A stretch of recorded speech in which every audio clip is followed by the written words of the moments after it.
السلام عليكم ورحمة الله.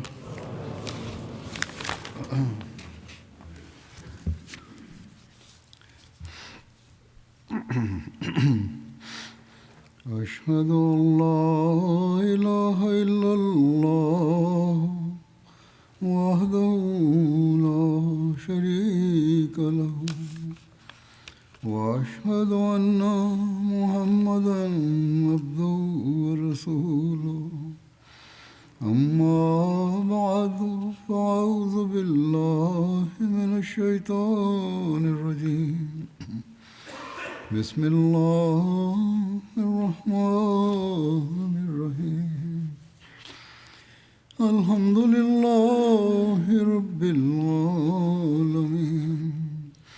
الرحمن الرحيم مالك يوم الدين إياك نعبد وإياك نستعين اهدنا الصراط المستقيم صراط الذين أنعمت عليهم غير المغضوب عليهم ولا الضالين.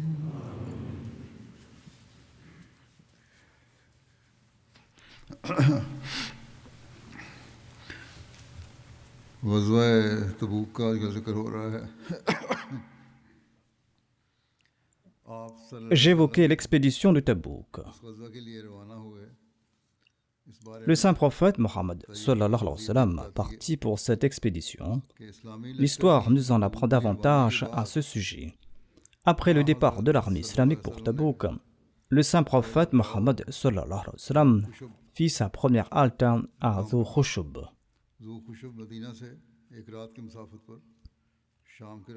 Dhu Khushub est une vallée sur la route de la Syrie à une nuit de voyage de Médine où se trouve un grand nombre de sources d'eau.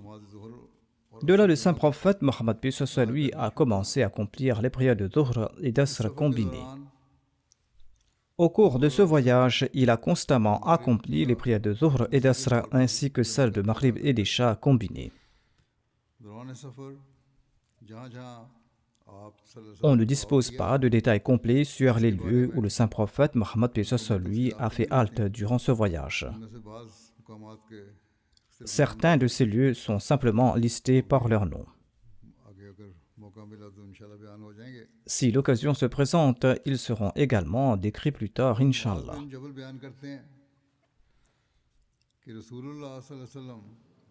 D'après Mu'adh bin Jabal, le saint prophète Mohammed lui était parti pour l'expédition de Tabouk. Le soleil s'est décliné avant son départ. Il a regroupé les prières de Dhuhr et d'Asr. Et s'il partait avant le déclin du soleil, il retardait Dhuhr jusqu'à ce qu'il s'arrête pour la prière d'Asr. Et il en faisait de même pour la prière de Maghrib. Si le soleil se couchait avant qu'il ne se mette en route, il regroupait la prière de Maghrib et d'Isha. Et s'il se mettait en route avant le coucher du soleil, il retardait la prière de Maghrib jusqu'à ce qu'il descende pour la prière d'Isha. Ensuite, il regroupait ces deux prières. On rapporte également que lors de ce voyage, Abdurrahman bin Auf a eu le privilège de diriger la prière. Le récit est le suivant. Mughira bin Shu'ba relate qu'il a participé à la bataille de Tabouk avec le saint prophète Mohammed sallallahu alayhi wa sallam. Le saint prophète Mohammed lui était parti avant l'après de Fajr pour satisfaire un besoin naturel. Mughira bin Shu'ba relate: j'ai porté la gourde d'eau avec lui, c'est-à-dire qu'il a accompagné le saint prophète Mohammed lui en portant l'eau. Lorsque le messager d'Allah sallallahu alayhi wa sallam est retourné vers moi, j'étais debout à distance et je me suis mis à verser de l'eau de la gourde sur sa main. Et il s'est lavé les deux mains 3 fois. Ici, il décrit la manière de faire les ablutions, c'est-à-dire comment il faisait ses ablutions en voyage. Ensuite, il a lavé son visage béni. Ensuite, il a commencé à sortir ses bras de sa djubba. Mais les manches de la djoubba étaient étroites, alors il a mis ses mains à l'intérieur de la djoubba et il a fait passer ses avant-bras sous la djoubba pour les laver jusqu'au coude. Ensuite, il a passé ses mains mouillées sur ses chaussettes, c'est-à-dire qu'il portait des chaussettes à ce moment-là. Il a donc passé ses mains mouillées sur les chaussettes pour les nettoyer. Ensuite, il a continué à marcher. Mughira bin Shu'ba déclare: j'ai avancé avec lui et nous sommes arrivés à l'assemblée et nous avons constaté que les fidèles avaient mis Abdurrahman bin Auf en avant. Il dirigeait la prière. Le saint prophète, paix soit sur lui, a rattrapé une des deux rakats, c'est-à-dire que les fidèles avaient déjà accompli une rakat et il a accompli la deuxième rakat avec les gens. Quand Abdurrahman bin Auf a terminé la prière et que le saint prophète, paix soit sur lui, s'est levé pour compléter sa salat, cela a causé de l'agitation parmi les musulmans et ils se sont mis à glorifier Allah à foison. Quand le saint prophète Mohammed paix soit sur lui a terminé sa prière, il s'est tourné vers les gens et il a déclaré: vous avez très bien fait. Ou il a déclaré: c'est bon. Et il a félicité les gens pour avoir accompli la salat à l'heure prescrite.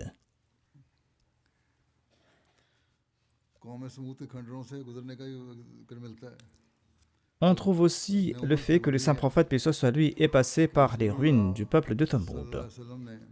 Ibn Omar rapporte que lorsque le saint prophète, paix soit sur lui, s'est installé à Al-Hijr lors de l'expédition de Tabouk, il leur a ordonné de ne pas boire du puits de Al-Hijr et de ne pas y abreuver les animaux. Les compagnons ont répondu que nous avons déjà pétri de la farine avec l'eau de ce puits et nous avons abreuvé nos bêtes. Le saint prophète, paix soit sur lui, leur ordonna de jeter la pâte pétrie et de verser aussi l'eau dont ils disposent. Selon un autre récit, il est rapporté que le saint prophète Mohammed paix soit sur lui a ordonné de jeter la nourriture. Et Abu Dhar a rapporté que le saint prophète Mohammed paix soit sur lui a déclaré: celui qui a pétri la farine avec cette eau, c'est-à-dire qu'il a ordonné de jeter la farine pétrie avec l'eau prise de cet endroit. Un autre récit rapporte que le saint prophète paix soit sur lui a déclaré: ne buvez pas l'eau de ce puits et ne faites pas vos ablutions avec cette eau. Donnez plutôt la pâte que vous avez pétrie avec son eau aux chameaux et n'en mangez pas vous-même. Selon un autre récit, le saint prophète paix soit sur lui a déclaré de prendre l'eau du puits où la chamelle du prophète Saleh venait s'abreuver, c'est-à-dire de prendre l'eau où la chamelle du prophète Saleh venait s'abreuver. Et il ne faut pas prendre de l'eau du puits qui était interdit, mais plutôt de prendre l'eau du puits où la chamelle du prophète Saleh venait s'abreuver. Selon le commentateur d'Al-Bukhari, Ibn Hajar al-Asqalani, le saint prophète, paix soit sur lui, a eu connaissance par révélation du puits de la chamelle du prophète Saleh.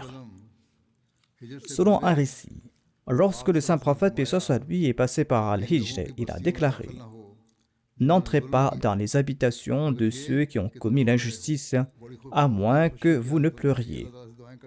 C'est-à-dire qu'il faut être dans un état de grande crainte et d'humilité et passer par ici en invoquant Allah, parce que vous traversez des lieux où des peuples ont subi un châtiment. Vous devez agir de la sorte de peur que vous ne soyez touchés par le malheur qui les a frappés. Ensuite, le saint prophète, paix soit sur lui, s'est couvert le visage de son châle et il était monté sur sa monture. Selon un autre récit, il s'est couvert la tête. Il a accéléré jusqu'à traverser la vallée. Cette région s'appelle Hijr et se situe sur la route de Médine à Tabouk. C'est là qu'était installée la communauté de Thamud, le peuple du prophète Saleh. Cette région s'appelle Al-Hijr. Aujourd'hui, cette région est connue sous le nom de Madain Saleh. Allah avait comblé ce peuple de nombreuses bénédictions. Ils avaient des champs verdoyants, des sources vives, une vaste organisation agricole, des palmeraies, des vergers et d'autres fruits. Ces gens possédaient une force et une capacité inégalables. Ils avaient un grand potentiel. C'étaient des travailleurs acharnés. Et Allah les avait généreusement dotés grâce aux ressources naturelles. Leur talent était tel qu'ils savaient construire des maisons dans les montagnes. La chamelle de Saleh était un signe pour eux, mais ils lui ont coupé les jarrets. Et Allah les a détruits en raison de leurs péchés et les a anéantis. Dans le Saint-Coran, le nom de ce peuple apparaît comme Ashabul Hijr. Et d'ailleurs, il y a une sourate dans le Saint-Coran nommée Al-Hijr. Durant ce voyage, on trouve également le récit de la perte de la chamelle du saint prophète Mohammed sallallahu alayhi wa sallam. Voici les détails à propos de cet incident. Le saint prophète Mohammed se rendait donc à Tabouk et sa chamelle nommée Kaswa s'est égarée en cours de route. Les compagnons du saint prophète lui sont partis à sa recherche. Le saint prophète sallallahu alayhi wa sallam avait avec lui Ammar bin Hazm, qui avait participé au serment d'Al-Aqaba et qui était un compagnon de Badr. Dans la tente d'Ammara se trouvait un certain Zayd bin Salt qui appartenait à la tribu juive des Banu Qaynuqa. Il était un juif qui s'était par la suite converti à l'islam. Mais il était un musulman qui manifestait de l'hypocrisie. Sa foi n'était pas pleinement ancrée. Et son tempérament s'est manifesté ici aussi de cette manière. Cela s'est passé ainsi. Zayd a dit aux gens de la tente, tandis qu'Ammara était présent près du saint prophète, paix soit lui. Il a déclaré: est-ce que Mohammed sallallahu alayhi wa sallam ne prétend-il pas être un prophète et il vous informe des nouvelles du ciel, alors que lui-même ne sait pas où est passée sa chamelle? Zayd disait cela dans sa tente. Et lorsqu'il disait cela, le saint prophète Mohammed lui a dit à Ammara, qui était auprès de lui, qu'une personne avait déclaré que Mohammed vous dit qu'il est un prophète et il prétend vous informer des nouvelles du ciel alors qu'il ne sait même pas où se trouve sa chamelle.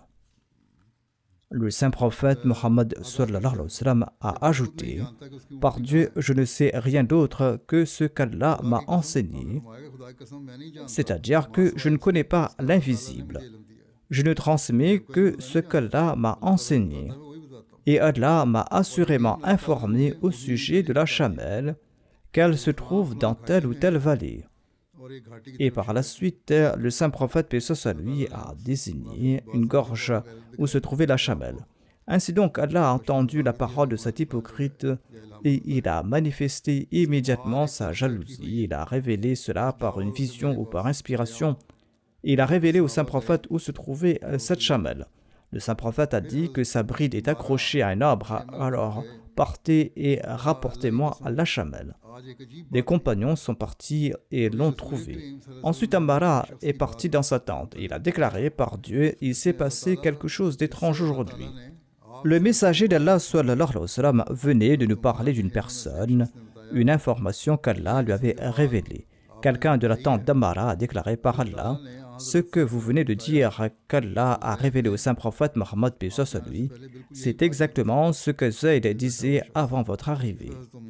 Cette personne assise là, sur quoi Ammara a saisi Zayd par le col, et il a dit à ses compagnons: ô serviteur d'Allah, il y avait un serpent dans ma tente et j'ignorais que je devais le faire sortir. Et en s'adressant à Zayd, il a déclaré: dorénavant, je n'ai plus rien à faire avec toi. Certains pensent que Zayd s'est repenti par la suite. D'autres pensent qu'il est resté impliqué dans ses méfaits et qu'il est mort dans cet état. D'après un récit, le compagnon qui a trouvé la chamelle à l'endroit indiqué par le saint prophète Mohammed lui était Harith bin Khuzayma. Durant ce voyage, les provisions, c'est-à-dire la nourriture et les boissons, sont devenues rares. Il est dit dans un récit rapporté par Abu Huraira que lors de l'expédition de Tabouk, les gens ont souffert d'une grande faim.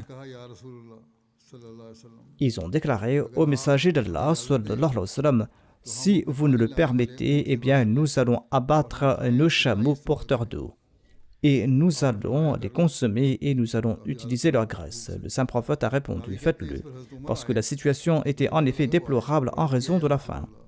Le narrateur déclare que lorsque Omar a su à ce propos, il est venu voir le saint prophète. Il a déclaré que si vous faites cela, les montures vont diminuer. Oui, ordonnez aux gens d'apporter les provisions qui leur restent. Ensuite, priez pour que ces provisions soient bénies. Il n'est pas improbable qu'Allah les bénisse. Le saint prophète a dit oui, cela est correct. Le narrateur relate que le saint prophète a demandé qu'on apporte et qu'on étende une nappe de cuir. Ensuite, il a demandé qu'on lui apporte les provisions restantes de chacun, c'est-à-dire leur nourriture. L'un a apporté une poignée de maïs, un autre une poignée de dattes, un autre un morceau de pain. Et tout cela a été réuni sur cette nappe. Le saint prophète a invoqué les bénédictions d'Allah. Ensuite, il a déclaré « Prenez-en dans vos récipients ». Et ils ont rempli leurs récipients jusqu'à ce qu'il n'y ait plus de récipients vides dans le camp. Ensuite, ils ont tous mangé et ont été rassasiés et il en est resté. Sur ce, le saint prophète, paix soit lui, a déclaré que je témoigne qu'il n'y a personne digne d'être adoré hormis Allah et je suis le prophète d'Allah, celui qui, sans ressentir aucun doute, va rencontrer Dieu avec ce témoignage, ne sera pas empêché d'entrer au paradis. On mentionne également divers événements lors de ce voyage. Il y a un incident qui concerne une dispute entre deux personnes. Ya'la bin Umayya a relaté: j'ai participé à l'expédition de Tabouk avec le saint prophète Mohammed sallallahu alayhi wa sallam. J'avais un serviteur qui s'est disputé avec un homme et l'un des deux a mordu la main de l'autre. On raconte que celui dont la main a été mordue a retiré sa main de la bouche du mordeur et ce faisant, il lui a arraché une des deux dents de devant, tant l'autre la tenait fermement. Le bras ne sortait pas malgré ses efforts et comme la main était dans la bouche de celui qui mordait, ses dents se sont arrachées. Les deux hommes se sont présentés au saint prophète Mohammed sallallahu alayhi wa sallam. Celui dont la dent a été cassée a réclamé une compensation en disant qu'il m'a cassé une dent, il doit me dédommager. Le saint prophète Mohammed lui a rejeté cette demande, a dit que il n'est pas recevable à une indemnité pour la dent. Il a déclaré: est-ce qu'il va laisser sa main dans ta bouche pour que tu la mâches? C'est comme si elle était dans la gueule d'un chameau qui la mâcherait. C'est-à-dire la personne dont on mordait la main l'a retirée pour se défendre. Et c'est pour cette raison que la dent de l'autre s'est cassée. Il n'y a donc pas de compensation. La décision concernant l'indemnité est prise en fonction des faits et des circonstances. Une indemnité n'est pas attribuée sans examiner les faits. De même, il y a d'autres événements liés à ce voyage. Par exemple, Humayd bin Sa'di relate que lors du voyage de Tabouk, lorsque le saint prophète est arrivé à la Wadi al-Qura, il y avait là-bas un jardin de dattiers. Le saint prophète a dit à ses compagnons: estimez la quantité de dattes qui s'y trouve ici. Tout le monde a fait une estimation. Le messager d'Allah, paix soit lui, a également estimé à 10 wasq, soit environ 1800 kilos, la quantité de dattes qui serait récoltée. La femme qui était propriétaire de ce jardin était présente. Et le saint prophète Mohammed sallallahu alayhi wa sallam lui a dit: quand vous allez récolter les fruits de ce jardin, souvenez-vous du poids.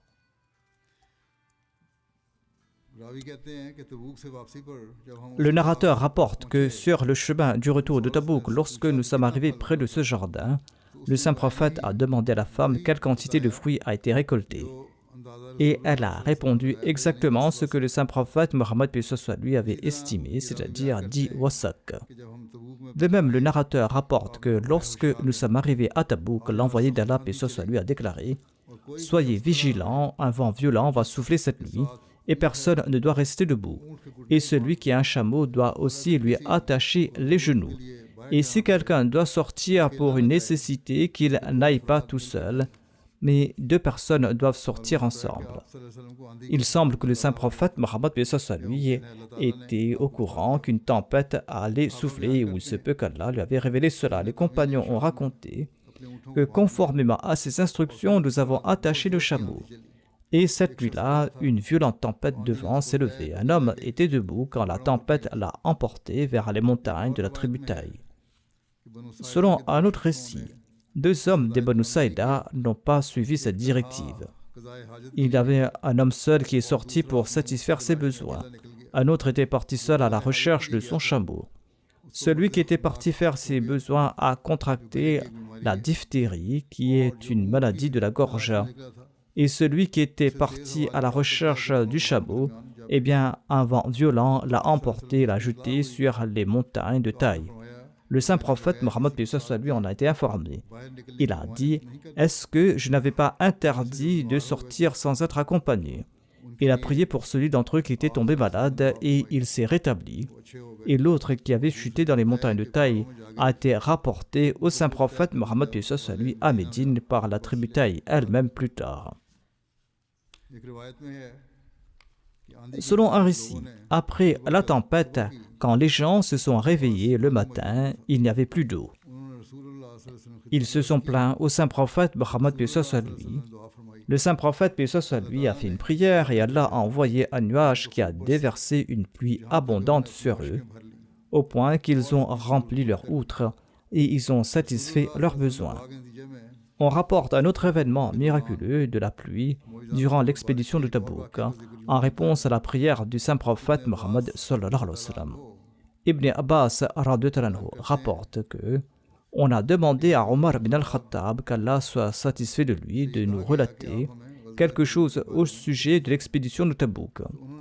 Il a relaté: nous sommes partis vers Tabouk pendant une période de chaleur intense et nous avons fait halte à un endroit. La soif nous a pris, au point que nous avions l'impression que nos gorges allaient se trancher. La situation était telle que lorsqu'un homme partait à la recherche de l'eau et ne revenait pas, nous supposions qu'il était probablement mort.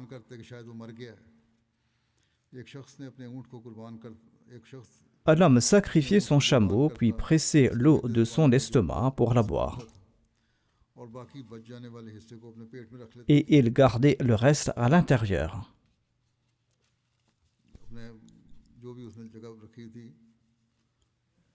Il en gardait le reste dans un récipient quelconque. Je pense qu'il en gardait dans un récipient quelconque, selon moi. Abu Bakr as-Siddiq a déclaré: Ô messager d'Allah, Allah a placé le bien dans votre prière. Alors priez pour nous. Le saint prophète Mohammed lui a demandé: Voulez-vous que je prie pour vous? Ils ont répondu oui. Alors le saint prophète lui a levé les mains. Ses mains n'étaient pas encore revenues qu'un nuage avait déjà fait de l'ombre et la pluie a commencé à tomber. Et les gens ont rempli tout ce qu'ils avaient sous la main. Et après avoir vérifié, nous avons constaté qu'il n'avait pas plu plus loin que le campement. De même, on trouve mention d'un miracle de l'augmentation de l'eau de la source de Tabouk. Mu'adh bin Jabal relate ceci: nous sommes partis avec le messager d'Allah sallallahu alayhi wa sallam à l'année de l'expédition de Tabouk. Le saint prophète, paix soit sur lui, combinait les prières. Il accomplissait les prières de Dhuhr et d'Asr ainsi que celles de Maghrib et d'Isha ensemble. Un jour, il a tardé à accomplir la prière. Le saint prophète, paix soit sur lui, est sorti. Il a combiné les prières de Dhuhr et d'Asr. Ensuite, il est rentré. Ensuite, il est ressorti. Il a accompli les prières de Maghrib et d'Isha. Ensuite, le saint prophète a déclaré: demain, Inch'Allah, vous atteindrez la source de Tabouk. Et tant que le jour n'est pas complètement levé, vous ne l'atteindrez pas. Donc celui d'entre vous qui l'atteint, eh bien qu'il ne touche pas son eau jusqu'à ce que j'arrive là-bas. Il y avait une source là-bas, il a déclaré: n'utilisez pas l'eau de cette source tant que je ne suis pas sur place. Le narrateur déclare que nous sommes arrivés à la source, mais deux hommes nous avaient précédés et un peu d'eau coulait de la source. Le narrateur déclare que le saint prophète leur a demandé: avez-vous touché cette eau? Ils ont répondu oui. Le saint prophète, paix soit lui, les a réprimandés. Et il leur a dit ce qu'Allah voulait qu'ils disent. Le narrateur relate ensuite que les gens ont puisé de l'eau de la source petit à petit avec leurs mains, jusqu'à ce qu'un peu d'eau soit collectée dans un récipient. Ensuite, le saint prophète, paix soit sur lui, a lavé ses deux mains. Il a lavé son visage et il a remis cette eau dans la source.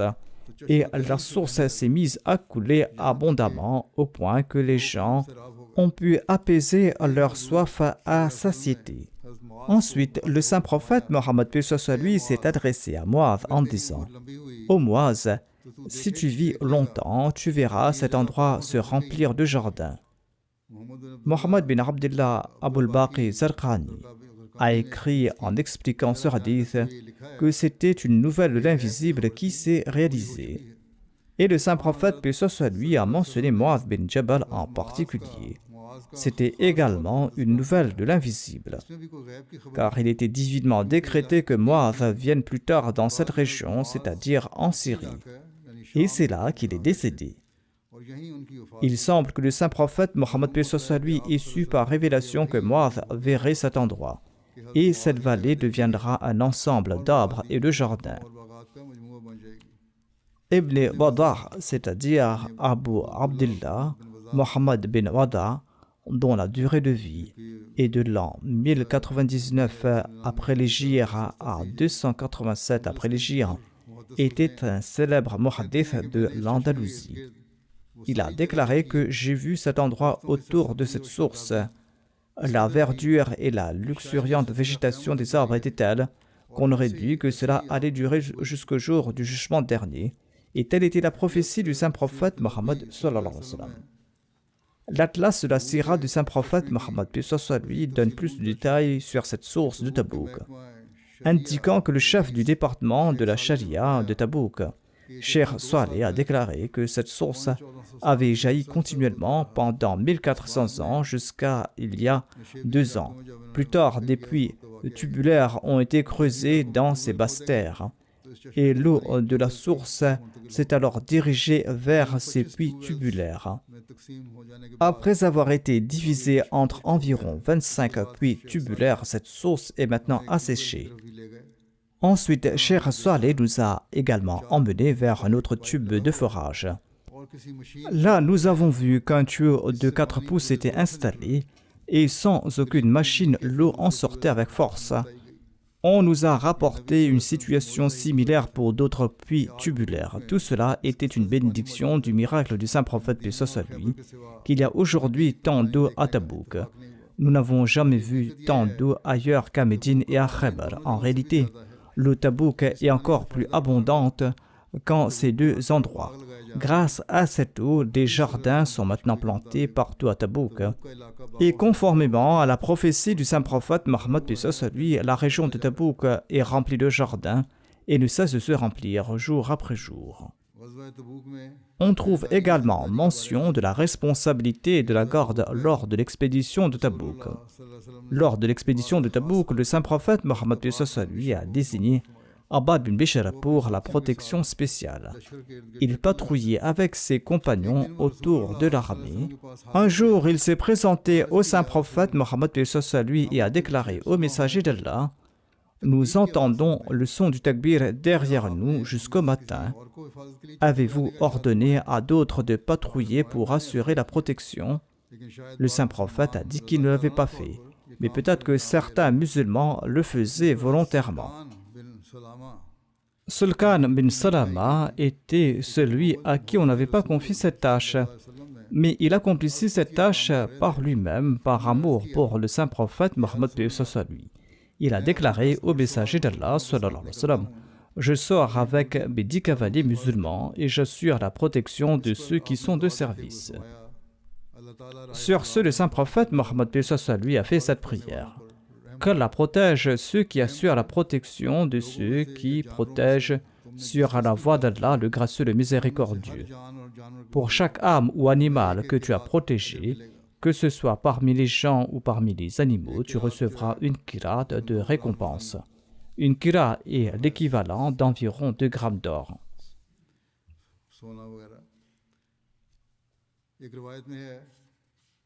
Il est rapporté qu'au cours du voyage de Tabouk, les gens étaient dans un tel état que certains restaient en arrière à chaque étape. Les compagnons du saint prophète Mohammed paix soit lui disaient au saint prophète Mohammed paix soit lui: Ô envoyé d'Allah sallallahu alayhi wa sallam, un tel est resté en arrière aujourd'hui. Sur ce, le messager d'Allah sallallahu alayhi wa sallam disait: Laissez-le, s'il y a du bien en lui, Allah le réunira avec vous. Et si cela est autrement, Allah vous en délivrera. Pendant ce temps, quelqu'un a dit au prophète d'Allah, sallallahu alayhi wa sallam, Abu Dhar est resté en arrière et son chameau est devenu lent. Il a dit, laissez-le. S'il y a du bien en cela, Allah vous réunira avec lui. Et s'il y a autre chose en cela, eh bien Allah vous en débarrassera. Sa situation était telle que son chameau le fatiguait beaucoup. Son chameau était devenu complètement lent. Quand le chameau d'Abu Dhar est devenu complètement lent et faible, il est descendu du chameau, il a chargé ses biens sur son dos et il s'est mis en route à pied suivant le saint prophète Mohammed bin Sallallahu. Après quelques étapes, il a fait une halte à un endroit. Un observateur parmi les musulmans a déclaré au messager d'Allah sallallahu alayhi wa sallam, voilà un homme seul qui arrive sur la route. Le saint prophète bin Sallallahu a déclaré, Kun Aba Dharrin, qu'il soit Abu Dhar, ou j'aurais aimé que ce soit Abu Dhar. Et les gens ont regardé attentivement, ils ont déclaré au messager d'Allah, c'est bien Abu Dhar. Le saint prophète a déclaré que Dieu ait pitié d'Abu Dhar. Il est parti seul, il mourra seul et il sera ressuscité tout seul. Les paroles du saint prophète, paix soit sur lui, concernant Abu Dhar au sujet de sa solitude, eh bien cette parole s'est réalisée à la lettre durant le califat d'Othman, radiyallahu anhu. Abu Dhar et sa famille s'est installé à Rabaza, en dehors de Médine. Rabaza est un lieu situé à environ 96 000 de Médine, soit 3 jours de distance de Médine. Il était accompagné de sa femme, de ses enfants et d'un esclave. Il n'y avait aucun village dans les alentours. Le moment de sa mort s'est approché, sa femme s'est inquiétée en raison de la solitude. Et il n'y avait pas non plus de linceul. Elle s'est mise à pleurer. Sur ce, Abu Dhar lui a dit, ne pleure pas. J'ai entendu le saint prophète, paix soit sur lui, dire que l'un d'entre vous mourra dans le désert et qu'un groupe de croyants participera à sa prière funéraire.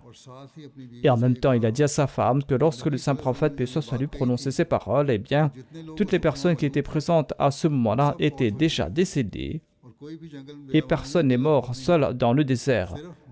Et seul moi suis cette personne. Ne t'inquiète pas pour moi, dit-il. Après ma mort, après m'avoir lavé, placé ma dépouille sur le chemin qui mène à Médine. Ils ont suivi ses instructions et quelque temps après, Abdullah bin Masoud est passé par là avec ses compagnons. Il se rendait de l'Irak pour accomplir l'Umrah. Et lorsqu'il a appris qu'il s'agissait de la dépouille d'Abu Dhar, ses yeux se sont remplis de larmes. Et en pleurant, il a déclaré, le messager d'Allah, paix soit sur lui, a dit la vérité, notamment qu'Abu Dhar marchera tout seul et qu'il mourra tout seul. Puis ils ont fait la prière funéraire pour lui et ils l'ont enterré là-bas. Ensuite, il a relaté à ses compagnons toute l'histoire d'Abu Dhar concernant la bataille de Tabouk. Il a expliqué comment la parole du saint prophète, paix soit sur lui, s'est accomplie. Il y a eu un incident qui concernait Wathila, le fils d'Asqa, et qui était parti à la rencontre de l'armée. Il s'était converti à l'islam quelque temps avant le départ pour Tabouk. Il était venu à Médine. Il était encore à Médine lorsque le saint prophète a annoncé la préparation pour Tabouk. Wathila bin Asqa déclare que le saint prophète, paix soit sur lui, a annoncé la mobilisation lors de la bataille de Tabouk. Je suis rentré chez moi, je suis revenu, mais mes compagnons étaient déjà partis. J'ai commencé à appeler dans la ville. Y a-t-il quelqu'un qui accepte de prendre un homme avec lui sur sa monture en échange de sa part du butin? Un vieil Ansari a déclaré que nous allons prendre sa part et nous le ferons monter avec nous et nous lui donnerons à manger et à boire avec nous. J'ai dit oui, j'accepte cette condition. Et alors le vieil homme a déclaré, eh bien, nous allons placer notre confiance en Allah et nous allons partir. Wathila déclare que je suis parti avec un très bon compagnon jusqu'à ce qu'Allah nous accorde du butin. J'ai eu de ma part quelques chamelles rapides. Je les ai menés à mon compagnon. Il est sorti, il s'est assis à l'arrière de son chameau et il a dit « Fais-les marcher dos à moi ». Ensuite, il a dit « Fais-les marcher face à moi ». Après quoi, il a dit « Tes chamelles sont excellentes selon moi ». Je lui dis, c'est ton bien, cela t'appartient. Ceci était en accord à la condition que nous avions fixée.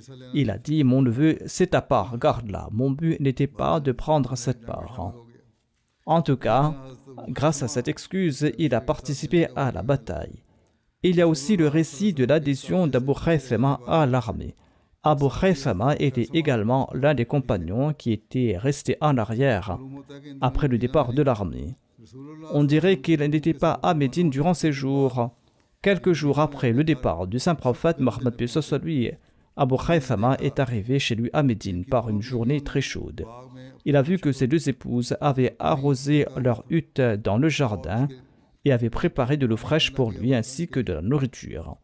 Abu Khaythama se tenait à la porte de sa hutte et voyant ce que ces femmes avaient préparé pour lui, il a déclaré que le saint prophète, paix soit lui, est parti en voyage par un soleil brûlant, par une chaleur intense et par un vent de feu.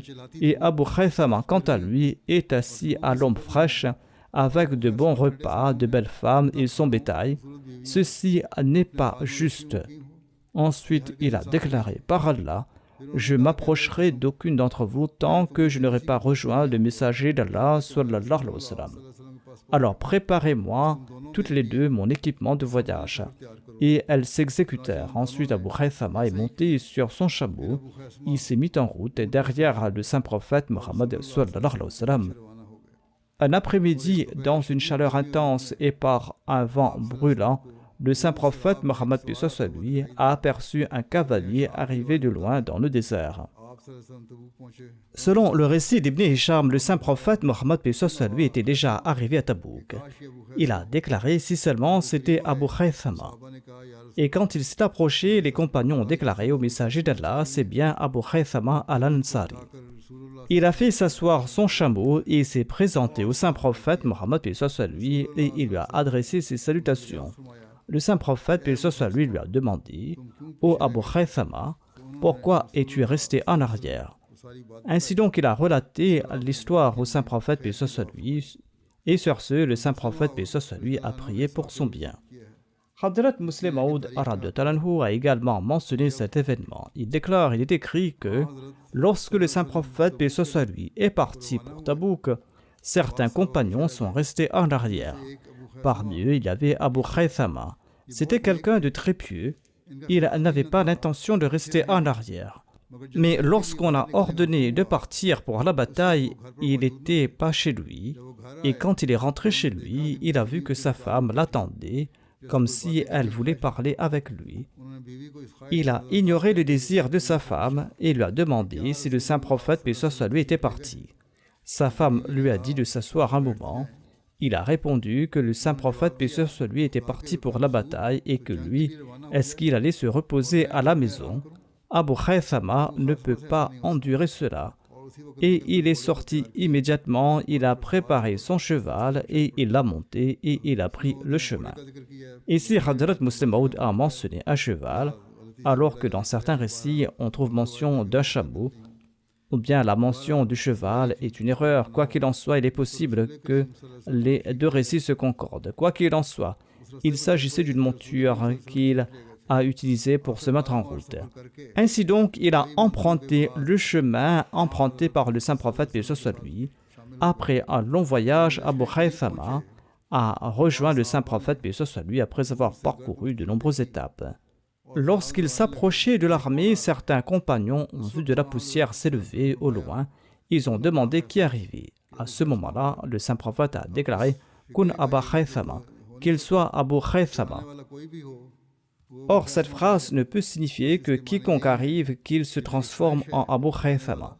Par conséquent, cela signifie que je souhaite que celui qui arrive soit Abu Khaythama. Ailleurs, le Muslim Maud a expliqué l'expression « kun ». La première référence était suite à un commentaire d'un verset tiré du Tafsir al-Kabir. Cette deuxième référence est aussi tirée du Tafsir. Hadrat Muslim Maud explique le terme « kun ». Il déclare « Il faut se rappeler que le mot « kun » est utilisé en arabe à la fois pour parler de quelqu'un et simplement pour exprimer un souhait. Ainsi, lorsque le saint prophète, paix soit lui, a mené une expédition militaire vers la Syrie, Abu Khaythama était un compagnon en qui il avait une grande confiance et qu'il aimait beaucoup. Et il pensait que cet homme ne ferait pas preuve de négligence dans l'accomplissement de son devoir. Mais lorsqu'il est arrivé à une certaine distance de la ville avec l'armée et qu'il a passé en revue ses compagnons, il n'a pas trouvé Abu Khaythama. Et il était très peiné de constater qu'il avait une si bonne opinion de lui et que Abu Khaythama, quant à lui, était resté en arrière et qu'il n'a pas participé à ce djihad. Lorsqu'il s'est mis en route, quelqu'un a déclaré au prophète d'Allah, sallallahu alayhi wa sallam, quelqu'un arrive. Lorsqu'il a regardé dans cette direction, il a déclaré Kun Aba Khaythama. Et lorsque la poussière s'est dissipée et que l'homme s'est approché, les gens ont constaté qu'il s'agissait d'Abu Khaythama et il a loué Allah d'avoir si rapidement exaucé son souhait. Kun Aba Khaythama ne signifiait pas que quelle que soit la personne qui arrive, qu'il se transforme en Abu Khaythama. Mais le saint prophète souhaitait dire « Plaise à Dieu que cette personne soit Abu Khaythama ». En arabe, c'est une expression idiomatique. Parfois, le mot « kun » est utilisé pour exprimer un souhait. Je n'ai pas lu le verset que le Muslim Maoud a commenté ici, mais en tout cas, il a clarifié le mot « kun ». J'expliquerai le reste à l'avenir, Inch'Allah. Priez pour ceux qui ont été blessés lors de l'attaque contre la mosquée de Rabwa. Que Dieu les protège, qu'Allah accorde une guérison complète à ceux qui ont été grièvement blessés et que Dieu mette en échec tous les plans des opposants au Pakistan. Aujourd'hui, à Rabwa, un rassemblement a lieu au nom de la Khatmun Nabuwa et les mollahs sont en train de proférer leurs insultes, ou peut-être qu'ils l'ont déjà fait. Je ne sais pas si le rassemblement est terminé maintenant. Qu'Allah nous protège de leur mal. De même, priez pour les Ahmadis du Bangladesh. Là-bas aussi, les intentions des opposants semblent très mauvaises. Qu'Allah protège chaque Ahmadi là-bas également. Priez également pour les Palestiniens, qu'Allah leur fasse miséricorde et qu'Allah les délivre des oppresseurs. Le cessez-le-feu annoncé n'est que de nom. Les événements des 2 derniers jours ont prouvé qu'il ne s'agissait que d'un cessez-le-feu de nom. Qu'Allah protège ses opprimés de l'oppression et qu'Allah punisse les oppresseurs.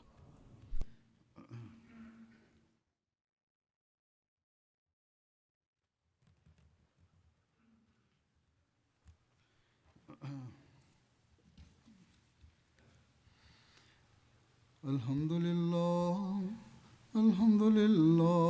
nahmaduhu wa nasta'inuhu wa nastaghfiruh wa nu'minu bihi wa natawakkalu alayh wa na'udhu billahi min shururi anfusina wa min sayyiati a'malina.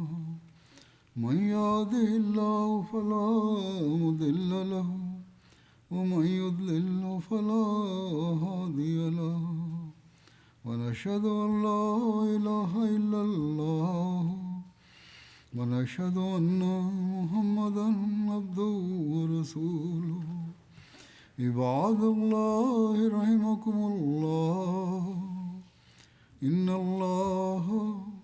الله يأمر بالعدل والإحسان وإيتاء ذي القربى وينهى عن الفحشاء والمنكر والبغي يعظكم لعلكم تذكرون اذكروا الله يذكركم وادعوه يستجب لكم ولذكر الله أكبر.